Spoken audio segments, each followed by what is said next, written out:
Samsung max 60। এই ফোনের দাম বেশি নয়, শুধুমাত্র 8,000 টাকা। এবং 8,000 টাকায় এই ফোনে কী দেয়নি? শুধুমাত্র ব্যাটারি ভালো দিয়েছে, এটাই কি? অবশ্যই না। আইপি রেটিংও ভালো দিয়েছে এবং দাম হিসাবে সব পারফরমেন্সও ভালো দেয়। এর ব্যাটারি হচ্ছে 6000 mAh এর ব্যাটারি, শুধুমাত্র 8,000 টাকায়।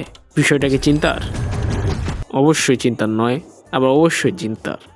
আপনি একটা জিনিস চিন্তা করেন, একটা কোম্পানি 6000 mAh ব্যাটারি 8,000 টাকায় দেয় কীভাবে? এর পিছনে অবশ্য অনেকগুলো কারণ রয়েছে, যেরকম এখানে ফ্রন্ট ক্যামেরা খারাপ দেওয়া হয়েছে, মানে ব্যাটারির দিক দিয়ে চিন্তা করলে একদম ঠিক আছে, দাম হিসেবে ঠিক আছে। এবং প্রসেসরটা হয়তো আর একটু ভালো দিতে পারতো, তবে প্রসেসরটাও ঠিক আছে। অনেক স্যামসং ইউজারদের মতে স্যামসংয়ের ব্যাটারিগুলো বেশি টেকসই হয় না। বেশি টেকসই হয় না বলতে আমি এটা বলছি না 1-2 বছরে নষ্ট হয়ে যায়। তাদের মতে ব্যাটারিগুলো হয় 4 বছর বা 5 বছর চালানো যায়, তারপর নষ্ট হয়ে যায়। অথবা অনেক সময় 4 বছরের সময় নষ্ট হয়ে যায়। নষ্ট হয় বলতে ব্যাটারি ব্যাকআপ দেওয়া বন্ধ করে দেয়, ব্যাটারি ফোন মাঝে মাঝে অফ হয়ে যায় এবং মাঝে মাঝে চালানো যায়, মাঝে মাঝে অফ হয়ে যায়। হয় মাঝে মাঝে 1 ঘন্টা চালানোর পর অফ হয়, মাঝে মাঝে 10 মিনিট চালানোর পর অফ হয়। তো তখন তাদের কি করতে হয়? নতুন করে ব্যাটারি লাগাতে হয়, পুরাতন ব্যাটারি বদলানো লাগে। এবং এই সময় কি করা যায়? এবং এখানে আইপি রেটিংটাও ভালো আছে, IP64 এর রেটিং আছে এখানে, যা অবশ্যই ভালো। তবে অনেক অনেক অনেক ইউজারদের মতে এই রেটিংটাও বোধহয় তেমন কাজের নয়।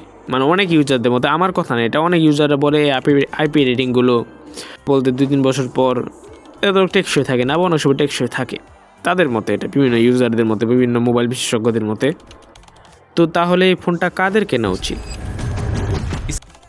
আমি এই ফোনটা তাদেরকেই সাজেস্ট করব যারা তাদের পিতামাতার জন্য হয় নিতে চান, বা অন্য কোনো ছোটো ভাই বোন, বা অনলাইনে কোনো ক্লাস করতে চান, একটা মোবাইল প্রয়োজন, অথবা এরকম সামথিংয়ের জন্য নিতে চান, তারা নিতে পারেন।